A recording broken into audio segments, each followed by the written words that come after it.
Bonjour à tous et bienvenue dans ce second épisode de la Chambre Claire. Aujourd'hui, j'espère que vous aimez le matériel, j'espère que vous aimez les appareils photo compacts, puisqu'on va parler du Ricoh GR.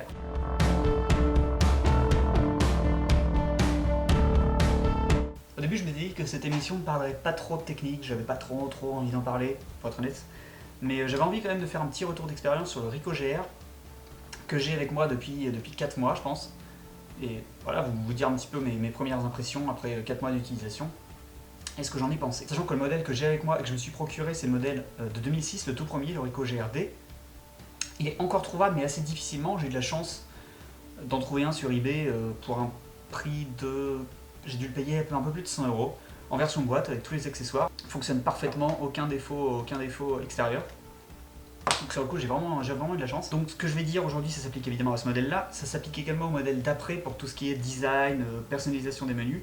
Évidemment, les points faibles que je vais évoquer sur celui-là sont des points faibles qui ne se retrouvent pas, d'après ce que j'ai pu lire, les renseignements que j'ai pu glaner, ne s'appliquent pas évidemment au modèle d'après, c'est-à-dire les modèles de 2010, 2013 et 2015, je crois. Le premier point fort que je voulais évoquer, qu'on retrouve souvent dans les tests, c'est à quel point ce truc est compact et léger. Si on compare par exemple avec mon téléphone, on peut voir qu'il est même plus petit que mon Galaxy J, je crois.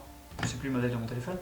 Évidemment, il est plus épais, mais le poids est franchement ridicule. Vous pouvez le mettre assez facilement dans une poche, dans un sac, et vous allez l'oublier instantanément. La seconde chose qui m'a frappé dès ma première utilisation, c'était à quel point tous les boutons, absolument tous, tombent naturellement sous les doigts. On sent que Ricoh a pensé son design et a tout fait pour qu'on puisse modifier absolument tout ce qu'on voulait d'une seule main. C'était d'ailleurs le design des Ricoh GR1, donc les appareils photo argentiques, ils avaient exactement le même design avec le grip devant, et si Ricoh continue d'utiliser ce design, c'est évidemment qu'il fonctionne. Ce qui est valable pour ce Ricoh JR de 2006, mais également pour tous les autres qui ont suivi dans sa gamme, c'est à quel point tout est personnalisable. Après plusieurs mois d'utilisation, je pourrais facilement changer absolument tout ce que je veux, les yeux fermés. Vous pouvez configurer les menus, vous pouvez configurer ce que font les boutons. Et plus on monte en gamme avec les Ricoh JR qui sont sortis récemment, plus évidemment on a de personnalisation possible, à quel point que ceux d'aujourd'hui, de ce que j'ai pu lire, c'est vraiment le top du top si vous voulez personnaliser un appareil et pouvoir l'utiliser vraiment les yeux fermés et d'une seule main. Ricoh a aussi la bonne idée de ne pas mettre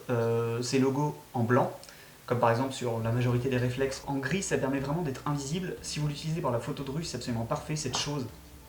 Personne ne la remarque, quand vous êtes parmi d'autres photographes, personne ne vous prend pour un professionnel. Donc c'est vraiment l'idéal si vous êtes plutôt dans le reportage ou dans la street photo. Pour continuer dans la technique, j'ai été plutôt agréablement surpris par la qualité d'image de ce Ricoh de 2006. Je m'attendais honnêtement pas à grand chose, je m'attendais à des images publiées sur internet tout au plus. Et finalement, vous pouvez faire des tirages jusqu'à des tirages A4 avec les JPEG directement issus du boîtier et ça passe tranquille. Évidemment, avec la gamme de 2010, on passe encore un niveau au-dessus puisqu'à l'intérieur on trouve des capteurs APS-C, c'est-à-dire des capteurs aussi grands que celui par exemple du réflexe avec lequel je filme cet épisode, et qu'on retrouve dans la majorité des réflexes entrée de gamme.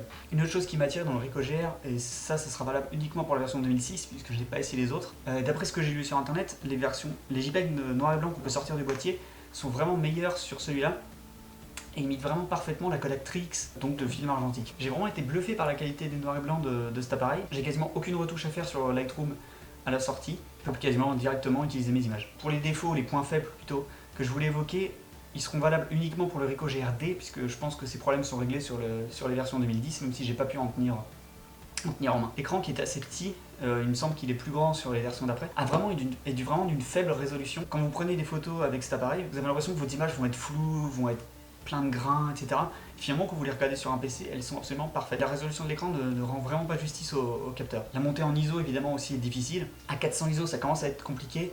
À 800 ISO, les images sont difficilement utilisables et à 1600, c'est même pas la peine, vous pouvez oublier vos JPEG. Et oui, si je ne parle que de JPEG pour cet appareil depuis le début, c'est que l'enregistrement en RAW est extrêmement long. Il faut plus de 10 secondes pour enregistrer une image en RAW, et pendant ce temps, évidemment, l'appareil n'est plus utilisable. Pour ce qui est des cartes SD, c'est aussi une contrainte technique, puisque vous ne pouvez pas utiliser des cartes SD de plus de 2 Go, oui, 2 Go, et vous ne pouvez pas non plus utiliser des cartes SDHC. J'ai donc été obligé de me racheter une carte uniquement pour cet appareil. Mais pour passer outre la technique, ce que j'ai vraiment apprécié, c'est qu'à nouveau je me suis mis à penser comme un débutant. Je ne pense plus du tout à mes réglages. L'appareil photo redevient vraiment un outil au service du photographe, le but étant simplement de lui simplifier la vie. Si vous voulez un appareil qui va pouvoir vous suivre tous les jours, en se faisant oublier, en servant simplement de bloc-notes photographique, honnêtement, le Ricoh JR, c'est probablement la meilleure chose que vous pouvez vous trouver sur le marché aujourd'hui. Si vous avez un budget plutôt serré et que ça ne vous dérange pas de faire avec quelques contraintes techniques, comme par exemple le fait de shooter uniquement JPEG, vous pouvez encore trouver des Ricoh GR-D sur les sites de vente d'occasion comme par exemple eBay, aux alentours de 100 € environ. Et pour les autres, vous avez plein de Ricoh GR disponibles. Il y a des versions qui sortent récemment. La dernière, comme je l'ai dit, datant de 2015 je crois. Si vous avez des questions, je me ferai un plaisir d'y répondre, mettez-les simplement en commentaire. Je vous mettrai dans la description aussi plusieurs autres tests, autres avis de photographes, de blogueurs sur les Ricoh GR, en particulier sur les modèles plus récents, si vous voulez vous faire un avis un peu plus large. D'ici là, moi je vous dis à la prochaine, on se reverra dans une autre vidéo. A plus!